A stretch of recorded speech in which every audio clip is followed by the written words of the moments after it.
magic man, and we've been friends for a while. We've never actually met in person, but I'd consider us friends. Close enough. Absolutely. Oh, by the way, Jesse Lewis Show, you know the drill, blah, blah, blah. So, Simon, this week, we have a question of the week. If you haven't watched the show, I've been asking everybody that's been on this week the same question, and I do it every week. It's not the sandwich question this week. This week, the question is, do you believe in ghosts? Okay. And as a magician, you got to be careful. Okay. I hope this isn't too long-winded an answer, but no. That's the whole point. No? No, I don't. Now, is that because of your training as a magician, or is it just in general, no? I think just in general, no. Yeah. I maybe, I think magic changes your perspective on things, but yeah, I don't think that I do. How about you? I'm open to the possibility, although I've done heavy drugs in my day, so that might be why. Okay. You can see where this is going. Hello, two people. Share the video. Make sure other people watch. If you have a comment for Simon or a question for Simon, if you leave it in the box, like Facebook box, if you're watching on YouTube, you can't see it, but if you leave it in the Facebook box and you're connected to me through StreamYard, you can ask Simon a question directly. Simon, I didn't prepare for this interview at all, so we're just going to go off and figure out who you actually are. When did you first get into magic? Great question. I started learning magic when I was a little kid, maybe like 10 years old or so. So I got a magic kit. What'd you say? Why did you go for magic specifically? Well, I kind of I did a lot of activities when I was a kid. I played soccer, I did karate, I did gymnastics, I wrestled, I did all kinds of stuff. And magic was just one of those things. I did music, and I think a lot of kids know a couple of magic tricks, and I was just one of those kids. And so that's the origin. Was I got Steve Dacry's Magic Secrets VHS tape, and I watched that a whole bunch of times and learned some cool stuff from that. Yeah. Okay. So when a person looks at magic, and you be as long-winded as you want, the more you talk, the less I have to talk. Sure. When a person looks at, there's different genres of magic, and there's different clientele for magic. Where do you work, and what type of magic do you do? Sure. So that's great questions. So I do a couple different kinds of magic. So I started doing magic as a vehicle for my comedy. So I have a background as a stand-up comedian. I did a kind of like a musical show that I wrote in stand-up clubs for the beginning of my career. And I started doing magic, and I found that I kind of had a knack for it, and I loved how it was presentational A to B to C, but it was also super improvisational with you don't know what's going to happen with the people in the crowd, and lots of crowd work. And I like that it was I really like the audiences for it. So I've done a lot of different kinds of performing. I performed just totally run the gamut, which a lot of magicians do when they start out. But the bulk of my work, probably just over half in terms of numbers, is corporate. So I do a lot of tech firms, a lot of the big tech firms on the West Coast, and I do a lot of Wall Street on the East Coast, and then I do medical. So it's mostly finance, healthcare, and tech companies, kind of analytical professionals. That's awesome, because you wouldn't think that really analytical people would enjoy magic, but they do. Do you find them actually sitting back and enjoying it, or do you find that most of them are trying to figure things out as you're doing them? I think a lot of times they start off in a mindset of, oh, I'm going to figure this out. And then when something really cool happens off the bat, they get to feel a moment of kind of excitement and wonder that they're not used to feeling, because they're used to seeing things and understanding it very quickly or what have you. So doing a magic show, like I've played the cat and mouse game of everything they could possibly be thinking thousands and thousands and thousands of times. So it's not that I'm outsmarting them or more clever than they are, but I've thought of both sides of this thing over and over again. It's like Groundhog Day, the movie Groundhog Day, where he's just been through it over and over and over again. So so I think that a lot of people, I think analytical people tend to have more of an interest in magic as hobbyists, and Really? yeah, and I think that's yeah, a lot of times. Well, I think magic to a large extent is like an intellectual art form. It happens in the mind. You know what I mean? And it's when all the possibilities of what could be making this impossible thing have been ruled out, you kind of get like this shock of what's going on. So, obviously the magic thing didn't happen, but like emotionally, the experience that it happened is it hits you. So, yeah, but I didn't see that coming when I went into this. Like, I didn't know that was going to be like any of those were going to be big niches for me, but that's what ended up happening. You talk about the emotion and the emotion you can create. Are you doing it by design now versus just a surprise? Does that make sense? Where you're putting your show together, you're trying to evoke a reaction that's specific. For instance, maybe sadness during the show, and that turns into being ecstatic and stuff like that. Are you trying to create a show like that has the roller coaster, the gamut of emotions? That's a great question. I think that there is definitely a lot of artistic value in doing a show like that. I don't think it really resonates with the way that I work. Like, I think that like my show is a lot of comedy and a lot of magic, so it's like it's kind of like building and building and building of tension and excitement, and people don't know if it's going to be released as a moment of something amazing happening, or if it was all a joke. Like, I was leading up to something that, like, obviously I can't do and I didn't do. So yeah, but I like things that have like an emotional arc to them. Like, I'm a pretty simple person emotionally. Like, I'm a complicated person analytically, but I'm a simple person emotionally. I don't have a big emotional range. I have like 3 emotions. So angry, hungry, and the other H word. Angry, hungry, miscellaneous. Yes.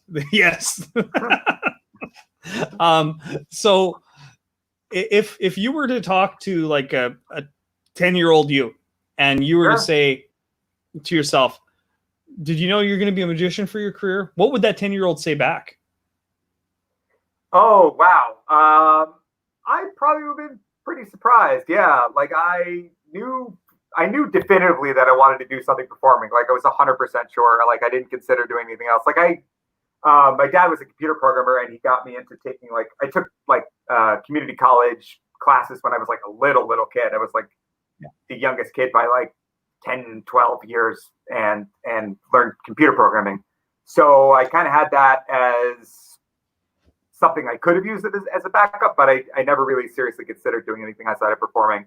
And yeah, I think I would have been probably pretty surprised. Yeah, I guess my dream was never to like be on TV or be famous or be rich or anything like that. Like, I just wanted to be in front of an audience. Like I really like being around people in a good mood, and this was just a way to get them in that place. And it was just like, I'm in a happier world, like for that hour or whatever, what have you. So that's fantastic. Now, you say you do comedy as well, not just magic? Yeah. So it's funny. Like, I call myself a magician, and I'm proud of the magic in my show. But like, if you looked at like the amount of funny moments in the show and the amount of magic moments in the show, like, it's overwhelmingly comedy. But because the kind of comedian I am is a magician, I kind of, not that I dislike the label or anything like that, but like, I'm a magician. But there's hundreds of jokes in the show, and there's 8 routines, and probably, I don't know, 25, 30 magic moments total, and hundreds of jokes. So yeah. I'm just making sure that we have a stream. I've been actually phone called that we don't have a stream going, but that's okay. No problem. I'm recording anyway. That's fine. Right. We have 2 people watching, no stream, if that's what's happening. So maybe there's no stream in some places. But I'm starting to worry about them. Should we you don't have to worry. People are missing. Audience members are missing. The truth is, what it happens is, even if we have no stream now, my thing here records it, so I'll send it out later anyway. Oh, So okay. we're all good no matter what. But for the 2 people who are watching, thank you. We hope you're It's okay. weird, but when you are on stage, okay, let's go back in time. Many performers become performers, specifically in the comedy area and in the magic arena. Many performers have some deep traumatic, oh, dad hit me with a stick when I was a kid. Is that your case as well? I don't think so. Yeah, nobody is happy all the time. Nobody has 100% happy childhood. Nobody's 100% happy adult. But I think that it was just like, I just really, really liked it. Like, I was just like I started having crushes on girls when I was like, I don't know how old, like 7, 8 years old, like immediately. Like I was interested in girls immediately. And I like making girls laugh. I like meeting people. Oh, somebody can hear it just fine. No video, but that's great. Very interesting. Oh, thanks. Hi, Georgina. How are you? That's weird, right? I'm worried about the other viewer. Yeah, me too. Okay, great. And now I can't make that disappear. Okay, cool. But no, I was just, I guess I just kind of had to, like, being in school, learning things, like everything just seemed like setups for jokes. You know what I mean? Like, it was just, I just saw jokes everywhere, and I was just really interested in comedy and making people laugh, and it just kind of had different perspectives on things. So yeah, that was kind of the emphasis, was just fun. I talked to a lot of performers that have had that issue where they are trying to somehow get over trauma and be accepted. I'm one of them. I had a weird childhood. And that's why I like to ask that question. When you're choosing what do you prefer, tricks or effects for your show? Because some magicians are kind of... Yeah, I'm not very sensitive about that. I call it whatever. Like, routines, effects, miracles. There we go. When you're choosing miracles for your show, do you base them off... Just kidding. When you are choosing these effects, what are you actually looking for in a good effect, other than audience reaction? Is there other criteria that have to be met? Yeah, absolutely. There's a lot of criteria. So, like, when people first start out doing magic, like, especially as hobbyists, but also like beginner, early stages being a professional, you just put in tricks that you like. Like, I like that trick, that's going in. I like that trick, that's going in. But now you learn over time, like, categories of routines that are in your idiom, that, like, there's certain things where, I do something in this category and, like, I come alive, the audience comes alive, we're all really connected. It's like creates the right atmosphere. So, like, it's like, I like things that are, like, really interactive. I like things that have a lot of suspense but are not, like, super serious, super dark. I like things I'm really into, like, real seeming experiences happening, as opposed to I like things that are impossible. Like, I start off my show by pull a watermelon out of thin air and stuff like that. So I like some visual stuff, but I like things that could potentially be happening for real in this moment, even though everybody, if you walked away and got out of the moment, you would say, did that happen? Well, probably not. Like, the chances are overwhelming against it. But, like, if you walk through a wall, obviously you didn't walk through a wall, but, like, if... no, you did. You obviously did. Obviously did. You gotta keep kayfabe. Come on now.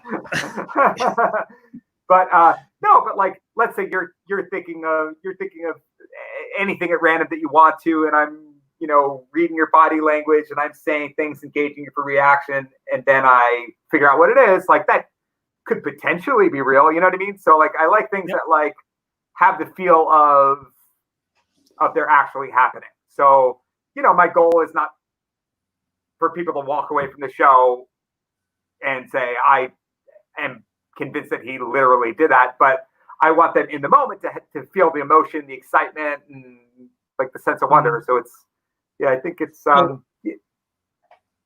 so with that, magic is very close to.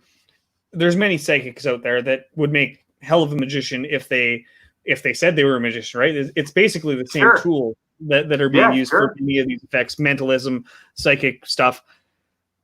Do you think that it's magic's place, like James Randi did back in before he died, where it's magic's place to debunk this stuff? Because what you're talking about is not allowing people to go away with the feeling of this is real, where they know it's for lack of a better term, fake. Do you think it's the magician's responsibility to really debunk the other people, or do you think that they should be allowed to do whatever they want? That's a great question. I'm not sure. I think about this sometimes. Like, oh, hey, what's going on? Georgina can see us. That's awesome. I'm still worried about that other spectator. Do we still have? We were up to 5. What'd you say? We were up to 5 for a bit. Awesome. Nice. Okay. I'm sorry. I got totally. Oh, you know what? I think about this. So, I feel like, if someone asked me that question, then I would say, it's, from my perspective, with my knowledge, like I believe that stuff is either entertainment or something much darker. You know what I mean? Yeah. Depending on the person's intent. But yeah, I think about this once in a while. I worry about this guy. So Ruth and I went to this place in the Caribbean, and one of the other couples was this guy who had lost his spouse, and there was the woman with him was like a psychic, and they met through her psychicness. And my wife and I were like, should we say something about this? Or I mean, we're like kind of at this like having hibachi with everybody, like group thing, and like I didn't say anything. Sometimes I like worry about that guy, you know what I mean? But like it was just a situation where like I would have to be very aggressive socially in like a situation where tons of people are trying to relax together, and you know what I mean? So I don't know, but I'm not sure. Like I think that I can't remember who said it, but somebody said there are many houses in the there's many rooms in the house of magic. So I think there's what you're trying to do with it, I think varies depending on who you are and your view in the world and your perspective. So for me, like I just, I think that so much of the way that we experience the world is like the headspace that we're in, right? So like, I think that one of the cool things about magic is it exposes you to like a moment of knowing that your perceptions are flawed in a pleasant way. So it's kind of like witnessing a car crash, but in a positive way. You know what I mean? It pulls you like very deeply into this moment that you're in, and your mental faculties are just for a moment are like the record like is skipping, and you could tell it's skipping. You know what I mean? And I think that it kind of brings people into the moment in a way. Oh, hey, what's going on, Brian? Oh, hey, I love that guy. Brian's one of my friends from I take an improv class, and hey, Brian, that's awesome. You're the first person I've really done that with, by the way, where I'm letting the comments go, which is kind of good because it's a test. So nice. The psychic thing. The psychic thing, the part that bothers me is when people claim that they're talking to the dead. I'm fine with tarot card readings. I'm fine with like ruin readings and stuff like that. But when you're actually saying you're talking to somebody's grandmother that has died, and charging people money for it, that's the other thing. Charging people money or helping people solve investigations. That's where I find big issues. As far as getting a tarot card reading, I do tarot card readings. So the first thing I say is you can choose. Yeah, you can choose to believe this or you can choose not to believe it. It's for entertainment purposes. That's literally my disclaimer. And I think there's a therapeutic way to do it, but there's also a manipulative. I can't even speak.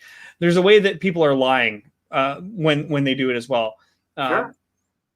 Maybe they believe they can actually talk to the dead, but the truth of that is there's no real science behind it. Sure, yeah. So, if you could give advice to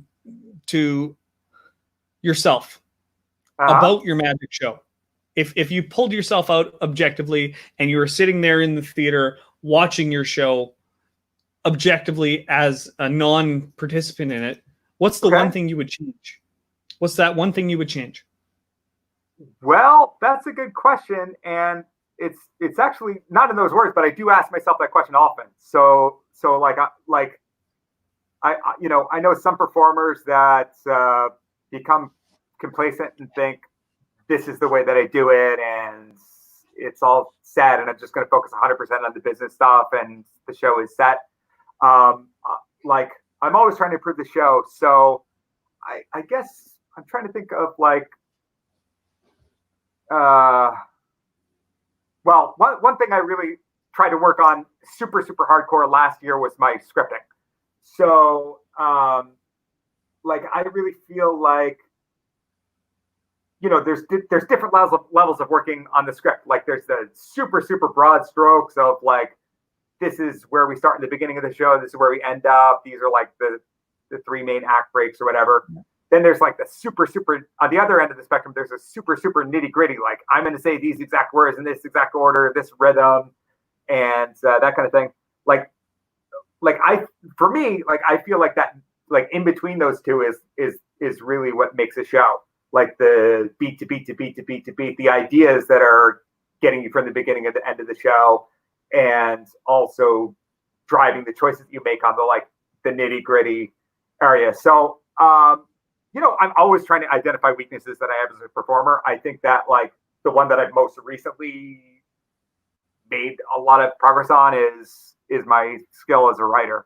So, just structuring the show, and like one of my big philosophies recently has been like the outline is the show. So like if I, say a whole bunch of things in the show, like word for word, the way I've written them, and it goes really well, but like I forget like key ideas of the show, like that's not what I want. But like if I hit every single key idea of the show and like maybe I'm a little looser with the wording, I think that's the better quality thing. So I'm trying to, the goal is to have both be perfect, but like, or as close to perfect as a human as can accomplish. But like I think that so writing, I hope that was a little bit long answer, sorry. No, that makes sense. For me personally, when I'm doing my hypnosis show, I've done virtually the same show with some minor changes for 13, 14 years now. And it's had it, but the thing is, it's a different show every time for me because I have different volunteers. I do a hypnosis show, right? So sure, yeah. it becomes it's basically an improv show with 20 people on stage or 12 people on stage.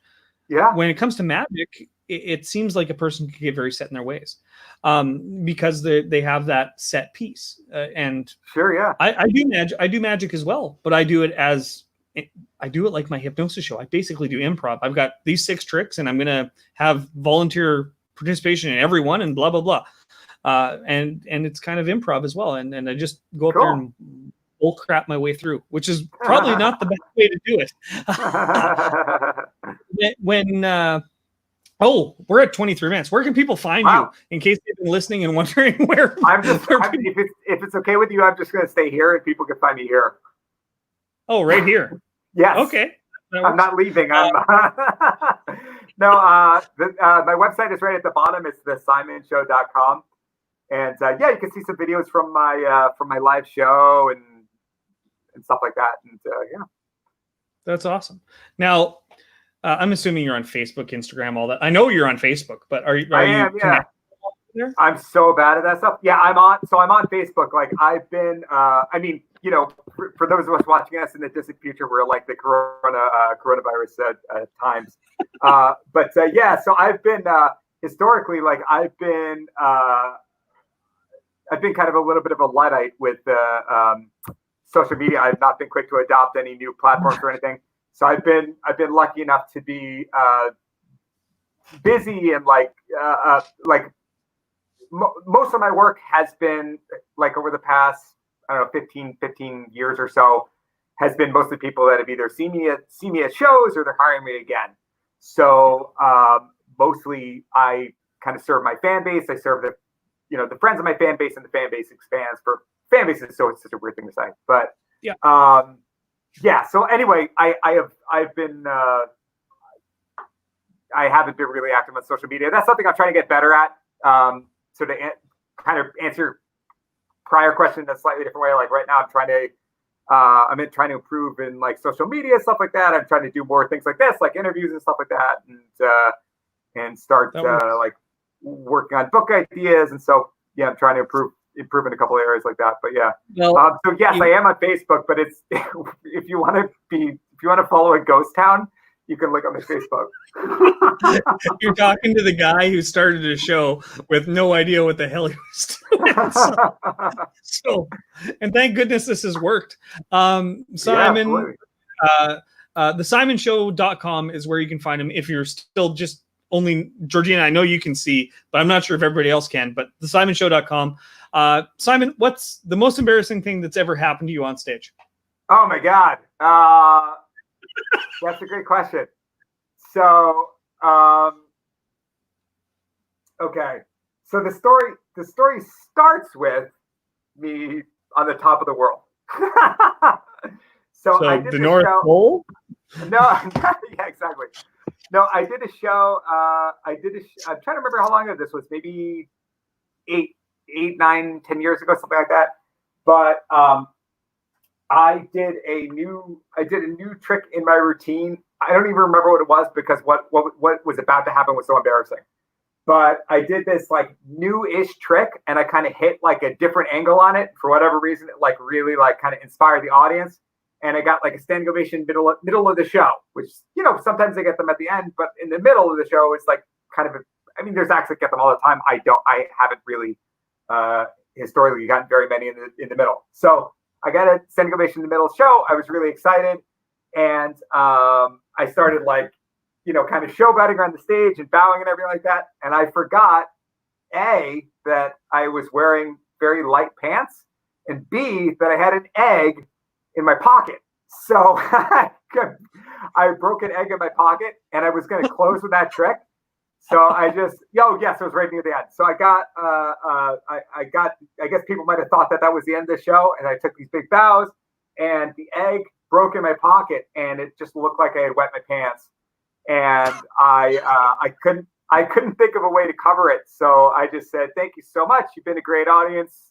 I wet my pants, and everybody thought it was a part of the show, so I got lucky. But that was I'm trying to think if that's that's the first thing that came to my mind. That's fantastic. Usually I get the pants ripping for when I ask that question or whatever else. That's hilarious. Yeah. I've had the pants ripped before. I've crapped myself on the way to a show. Actually, oh wow. Yeah, actually, I do long distance travel, right? And not by plane. Yeah. Where I'm at for most of the places I'm at, I'm like really spread out. So I've actually crapped my pants in 5 different provinces because you're driving like 16 hours and I don't stop. I'm stupid. I'm a freaking moron. After the first time, you figured you'd get it, right? But, wow. but you drive 16 hours that long, you got to be kind of yeah. I get paid. What'd you say? Oh yeah, it's like corporate shows, so it's worth it. Oh no, that's not what I was saying. I was saying if you're driving that long, you're probably like not in your best frame of mind, like making decisions. That's it. Yeah, and you drive 16 hours, maybe sleep for 3 or 4 before the show, and then do the show or whatever. But yeah, 5 different provinces in the U.S. You're in the U.S. It'd be 5 different states, but you're drinking coffee the whole time too, right? Because you're driving for 16 hours. So coffee's a laxative, and you don't realize it when you drink that much coffee. Sorry for people talking about my shit myself story. We lost one of the people. You did this. But it happens, right? And this is the stuff no entertainer will talk about. What'd you say? This is the stuff no entertainer talks about, right? It's the road trip on the way and the mistakes. Yeah. So I thought it was, we lost one. We lost one. We lost this. Not you thinking about it. No, it's 20%. when this streams are going to lose 20% of that spot every time. I mean, when it's yeah. That's exactly it. Oh, we are at 30 minutes. You guys can find Simon Mundell. Yeah, we're all done. This went quick and easy. Thanks a lot, Jesse. Thanks for having me. Great to see you. Congratulations on the show. If one of you 5 people is from my world, you should follow Jesse because he's got this enormous amount of. He's very humble about it, but he's got this enormous amount of momentum with the show. You were saying you're doing like around 30 interviews a week.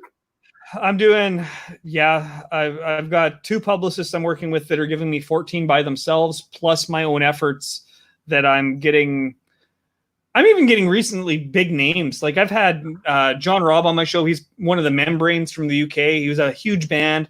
Scott Page has been on. I've had Stephen Perkins from Jane's Addiction on. And next week I got Biff Naked on. So I don't know if you know who Biff Naked is, but he's a pretty big Canadian talent here. So that's awesome. Yeah. Congratulations. Well deserved. And Jimmy Starr was on yesterday. He has the biggest streaming show on in the world with 4.5 million people watch his show. So that's amazing. Yeah, it's crazy. So that's his show, not my crap little show here. But the goal is to have conversations. This is what's missing from late night television and even daytime TV, right? Sure, Ellen's great, but she's playing games 90% of the time, and she doesn't get down to the nitty gritty that you look like you wet your pants at one point, right? She's a very good dancer, though. I like her. I like Ellen. Yeah, it's a great show. It's just not what late night or a talk show. When they say talk show, it's supposed to be a talk show, in my opinion, where you're talking to people and don't be all blown up and all the rest of it. Anyway, we're done. We've been done for 2 minutes. We're still broadcasting. We're still broadcasting, but I always end the show with one question. And since we're all locked in COVID, well, some of us now, some of us are open, but since we've been locked up, what's one thing you've done today to make yourself happy? Not anybody else, and it can't be this interview, but to make yourself happy today. I was going to say this interview, and then you undercut me savagely. No, I've been exercising a lot. I walked. Let me see. I walked about 17,000 steps so far. So I'm walking like a madman.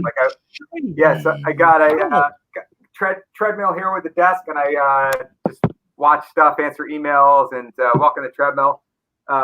Playing music and spending time with the dogs. My wife is working from home. I get to see her a lot, so that's really cool. And life is not bad, all things considered. I'm glad you said it's really cool because sometimes. Just so the last question I have, actually, before we end off, hello, 5 people that are still here. Are you doing any streaming stuff as far as shows or anything like that? Are you hireable for that stuff? Because some guys are. I am, yeah. So I'm doing. I've done my first batch of streaming shows. So yes and no. I am available for streaming. So what I'm doing right now is I have like portions of my live act that transferred well to the streaming platform. I'm doing those in my streaming show, and I'm also teaching. With the other half of it, I'm teaching people how to do magic tricks with household items. So it's like things that you would already have around your house in quarantine with you, like make a salt shaker disappear, or make a penny turn into an eraser, or what have you. So I'm doing that as a combination, and that's been going really well. I am transitioning more material in so that eventually I'll have a length show of what I was doing, of all material like that works really well streaming. So I didn't want to rush, I didn't want to rush something to the market that was like half amazing and half really not very good. So I'm like kind of doing it in a modular way and transitioning stuff to improve it. Yeah. You didn't want to do what I did and just jump in with 2 feet and screw it. We'll get where we need to go. Yeah. Well, we're getting where we need to go, right? Simon Mundell, I want to thank you very much for coming on. I honor you for being here. Anytime you want to come back, we're friends. Just tell me, and we'll schedule. I'd love to. That'd be great. You've seen the schedule, so it could be a while. That's all right. Awesome. Thank you very much, Simon. And we're going to end That's off. Oh, we end off in one way. I need you to wave bye-bye, and I'll hit the end broadcast. Bye-bye, everybody. Bye bye.